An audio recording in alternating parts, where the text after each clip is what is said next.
this much presumed innocence. No, absolutely. I'm not saying he. Yes, you are. No, I'm not. I'm saying when he's. What's up? How are you? Good, how are you? Real serious production. What's up? I was dying. I was cracking up, man. Cracking up. So it's nice to have you here. Yeah, man. Good to be here. Thanks for coming. Absolutely.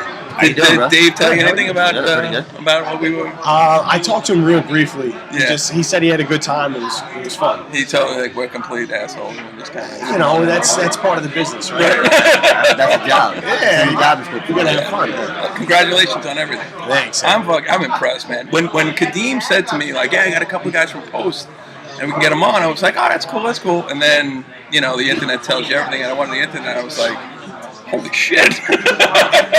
Really, you honestly, because your parents got to be so proud of you. Can't hear? Can't hear me? Oh, gotta project. Who, Steve? So he's supposed to scream? Max is gone. Max is the volume. Max is the volume. Max is the volume. Max projects. We don't have this. How about this? You move a little fucking closer. There's six people in here. I mean, you can't move closer. Jesus Christ. So I really am. I have a son who plays baseball up at Union College. It's a really good school. And so the reason why we started this stupid freaking thing is because the alcohol. That's the reason. No. That's the reason we started. We're kind of disturbed about sports and the way thing is, and like I see you and I see what you've done, and it gives you a good feeling like that. Peyton Manning, Dante Culpepper, these are names that he's associated with. This award, that Walker Award, that Campbell Award. Campbell. Man, that's impressive, man. So tell us about that a little bit. I mean, that was something. Believe it or not, that was something I didn't even know about. Just like a lot of awards, a lot of times, especially during the season, you're just so into what you're doing, right. And you're into your film, and you're into everything that's going on, right. Especially with college athlete, a real college athlete, not Division I student athlete. You actually have to go to class and things like that. Right. I know some of the bigger levels. Well, they take care of them at the bigger levels because you do like a summer session. Right. It's mandatory. Right. So you knock out some of your harder classes. Then during the season, it's a little lighter on you, which is smart. And they're traveling more and whatnot. But for us, it is kind of tough sometimes because you're taking 5 classes and then you got to go to practice and you still got to get your film in and all these things. And then you got to get homework. It's a full-time job. And that's a day. It's a full-time job. Right. So a lot of things like that.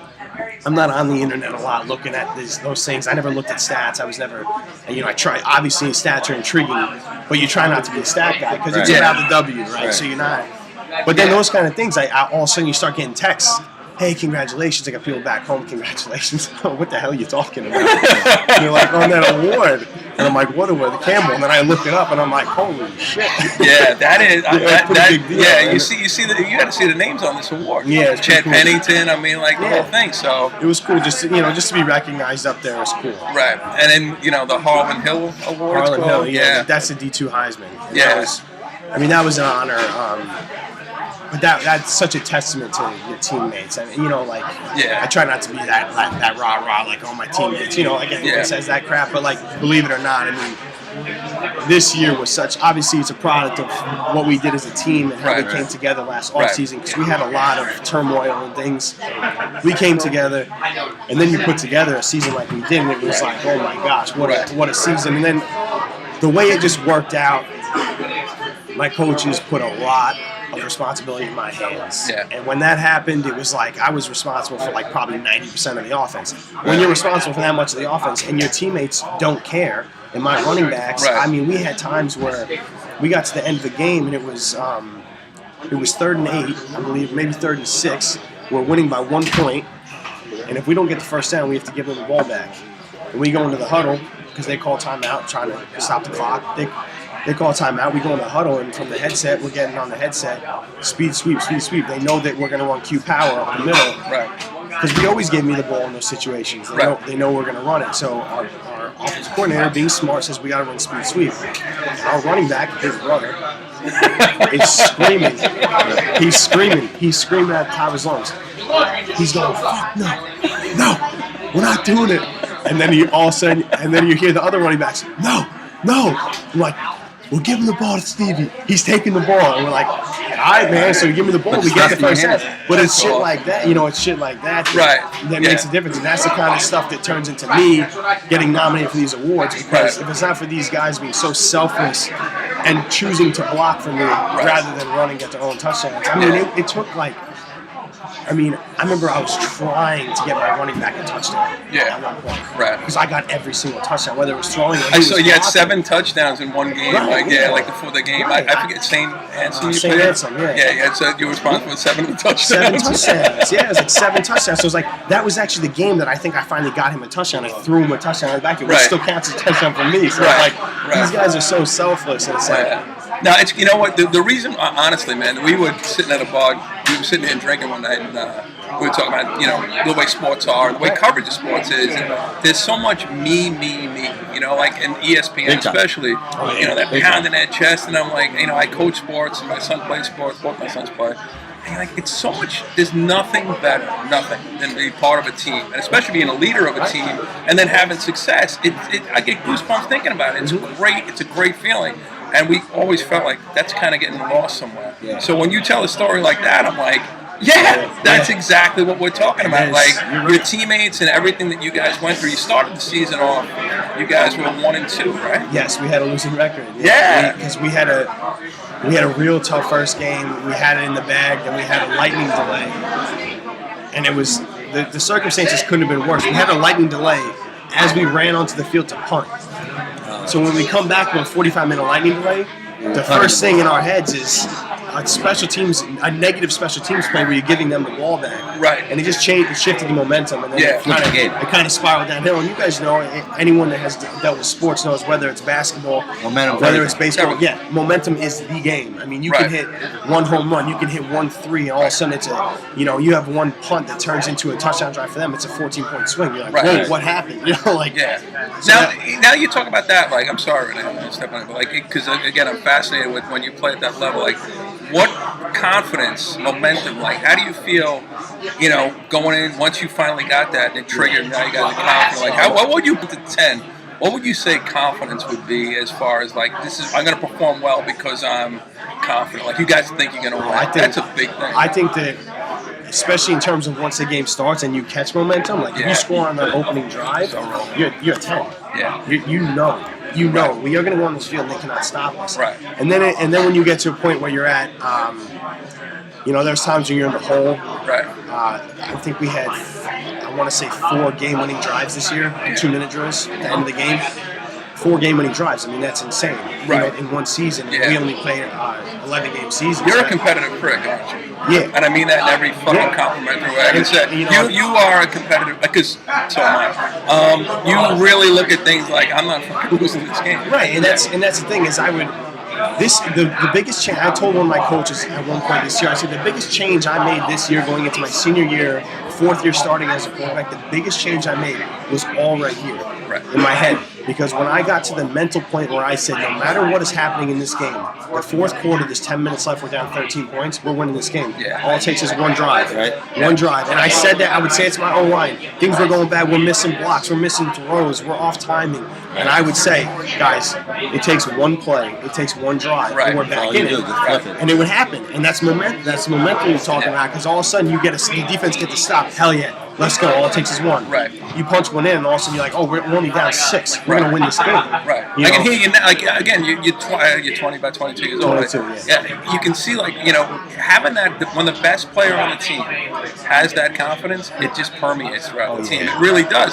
And when you start rolling a little bit, it's really, it's nice to hear. Yeah, it really is. Yeah, you're right. And it's, and a lot of that is it's a respect thing. Right. It's a trust. And it's a built thing that takes years. I mean, I had a teammate of mine come up to me about a month ago, I think, and he sat down with me at dinner one night, and he's going to be a leader on our team next year. And he said to me, tell me what it takes. He said, because I'm not a partier and none of that stuff. He goes, how do you not do any of that, but still manage to stay so close with your teammates and still have that trust and that relationship where they will die for you? Right. That's something that I talk to him about, and that's something you just earn. I love it. I fucking love it. I love it. I love sport. I do. Again, that's why we're so fucking passionate here about that. To have that thing, and again, you guys aren't on ESPN. You're not on there. Right. You're like your teammates, and you're there, and you're like, how do I get that going? Yeah. And from Idaho, so it's something that you fight. That's something that you fight for. That's something you fight together for. Yeah. And those are one of the stories that I tell people that happened this year. It happened twice in my career with running backs. One was Brunetti, who everyone knows, famous name on Long Island. The guy is one of the biggest freak athletes I've ever seen. In high school, he was just jumping over kids like it was his job. Playing running back. He turned into a freaking fat ass, and he still balled out. Was all conference. It's and played baseball. Right, and he's playing baseball right now. Oh, really? Just decided to switch? And he did it his whole good at career. this now. Right, but anyway, the story I always tell is that his brother, we're in the championship game, he had busted both of his ankles multiple times throughout the season. He just kept rolling high ankle sprains, which are worse than breaks because they don't heal. Yeah. They just never heal. Yeah. He did it multiple times. I'm sorry. Hey, Max, get the fuck up over there. We're doing a podcast. Yeah. A little respect. Yeah. The guy's telling a story about a dog. His dog died. And it inspired him to go to post and play football. He's got half a tear in his eye, and all we can hear is you. I said I never got Oh my god. Anyway.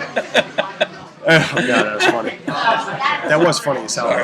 But anyway, we're in the championship game, playing against a serious rival of ours in AIC, who we had lost to several times over the past few years. We just have been struggling with them. Always close games, we just couldn't get it done. And then we lose to them again that season by 3 points.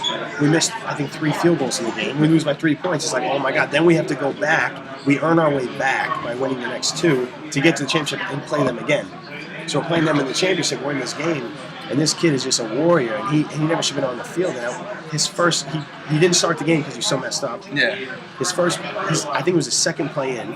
He gets a run, maybe his first play, and he gets bent up on his ankle, and he comes back, eyes are watering, he can barely walk, and he looks at me, and I say, Sean, get out. You don't need to be in here, man. Get out, Right. And I said, like, are you okay? And he looks at me and he says, Dude, you want something to drink? I'm good. You have a Corona. And he looks at me and he looks me in the eyes and he says, I can't run, but I'll block for you.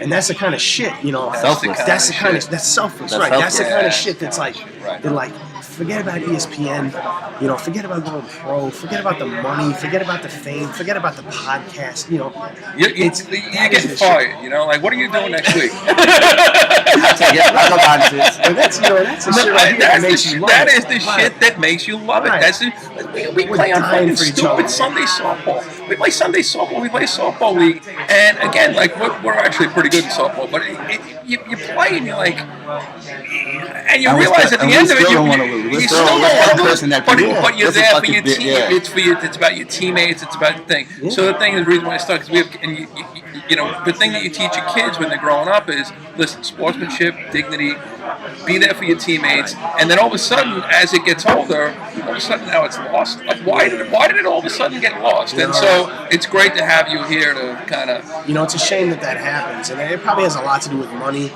Now, is your Idaho upbringing at all to do with that? Yeah, I think so. Do you feel like? I think so. I mean, I had, I don't need to go into depth about it, but it was, I had an upbringing where. How'd you get here though? Like, how do you Follow- come from follow Idaho to Grayson, start right? playing a Yes. post? So my my brother played a post, 2 years older than I was me. going to ask you about Yes. that. Yeah. So what happened was we were both born in New York. Right. I was born in Mineola. My dad grew up in Rosedale, Queens.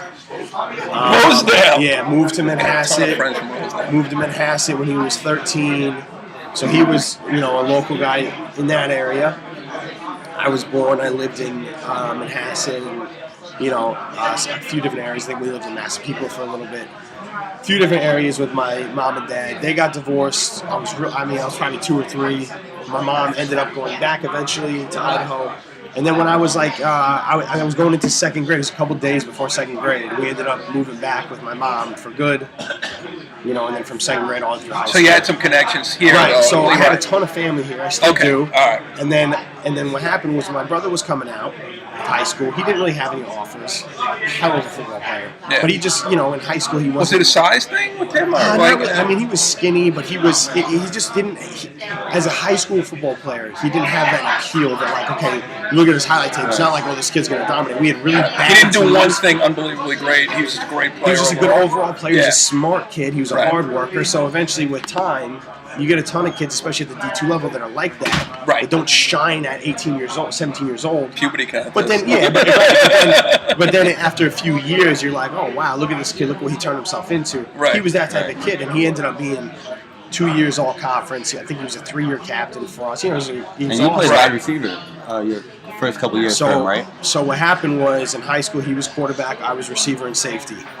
I got recruited to post as a safety after about the first. Kadeem says no. Both these guys remember. I played defense for one day. He won the MVP, right, Kadeem? Just saying, you know. Bunch of shit talkers over MVP. Finalist for the yeah, whatever. D2. All right. Easy, fellas. The soft side, Right. offense, the Right. glory side. Yeah. Right. Yeah. Okay. So your Anyway. senior year, did you play quarterback in high school? Yes. So what happened was Grayson left after my sophomore season. He ended up going to post. I'm playing receiver and safety, which is where my heart was. Always, I'm a hitter. You know, you can ask these guys who play with me. I hit Is that people. true, Kadeem? Soft as hell, Steve. I told him my heart was that receiver and safety. I'm a hitter. Run over a 6'3" linebacker. I've always been a hitter. I tell you, man, the best compliment I can give a guy who plays sports, you're a prick. He's a prick. You're a prick. Right? I was known for years. I was known for years for being that asshole who tried to run over the middle linebacker. But it was what I did, and you know, it was in my blood. But then anyway, first day of camp, our starting quarterback was at his cousin's wedding. all we had was our two back, in Durkovich. That happened at Ohio State. The Ohio State quarterback, they were going to project him, but then he had to go to his cousin's wedding, and then There you go. He was at right. my cousin's So I'm wedding. playing safety, and they know I can play quarterback. I've only been there for a day, and they go, "Holy shit!" After Eric, we don't have much going on, and they switched me over. And that was that. And since my first day of camp, I've been. So what would have happened if there wasn't that wedding? I would have. About a year ago, I would have been done with college. I would have been a free safety probably. Oh my God! And so 3.71. Yeah. Yes, I did look that up. I hate looking up things. And you know, it's surprised when you said that. I was like, I didn't even know that. So that's a nice fun fact. Nah, it's awesome, man. It's great, you know. So what are you gonna do? What's the? Well, I'm history education. I'm actually student teaching right now. Where are you? I'm out in Sachem. Oh yeah. Sachem East. Yeah. So I'm doing that. It's a good time. Yeah. I'm a teacher. You might not believe that. I heard. You know, it's great. I know. It's great. Listen, it's a great job. And it really is, especially if you get into coaching. We probably got like a couple more weeks for that he's still a teacher before the Board of Education They get rid of the him. podcast. They're gonna say you get it. Allegedly, and you know how things are gonna go. I talked about shitting on the floor, but allegedly, you know the way things go, it'll go viral. So I'll have a job. So that's great, though. I mean, you will love it. I'm enjoying it so far. Right now I'm doing 10th grade global history. Yeah. And I love it. The kids are great, which is fortunate for me because they're good kids. And it helps it be fun for me as a student teacher. And, it's a good time. And then obviously, like you said, coaching. Yeah. The hours are great when it comes to sports and stuff because you can do everything still, which is awesome. So I guess we got to kind of wrap this up a little bit. But to wrap this up, and I mean this from the bottom of my heart, the reason why we started this thing was because of the way that, sports are depicted on TV, the way that it's become, monetized, the way that, guys beat their chest when and to us and to our friends, we coach Little League, I coach PAL, and sports is important, man.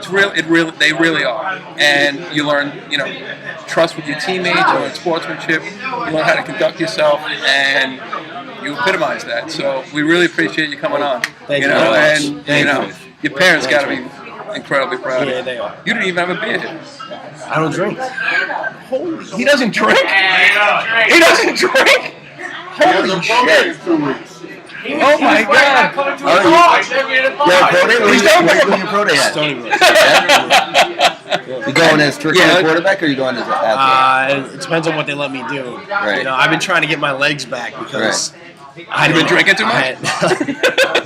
I had a nasty surgery about a little over a year ago, and that kind of like, it's supposed to be something you come back from 100%, but it's just been like a long road to get back. I mean, when you're carrying the ball as much as you are, when you get time to heal. I mean, that's what happened basically. I got forced right back into it, so I never had a chance to get back to 100%. And it's like, so I've been fighting that back, but I'm getting like, it's like every day, it's a little better. So you got like a week till the pro day? I got, what do we have, like April 1st. It's like 3 weeks. Yeah, 2.5 weeks, yeah. So now when they see you, again, I know we were supposed to stop, but when they see you, and they're like, all right, we got an awesome athlete here. If they say to you, all right, we're going to go to, we want you to play quarterback, whatever, you know, you're a football player. Yeah. Or they put you like in the slot like Edelman. Are you for that? Would you do something differently? Or? That's a dream come true for me. Dream come true. I mean, I wouldn't care. You did catch a touchdown pass, I saw that. I did. I caught a touchdown. He caught, threw, and ran for a touchdown pass. And That's a fun fact. My brother and I have that record. We're the only two people to really? do that post. Oh, nice. We both threw, caught, and ran a touchdown at the same time. Nice. Yeah. So you would say, all right, look, he's athletic enough.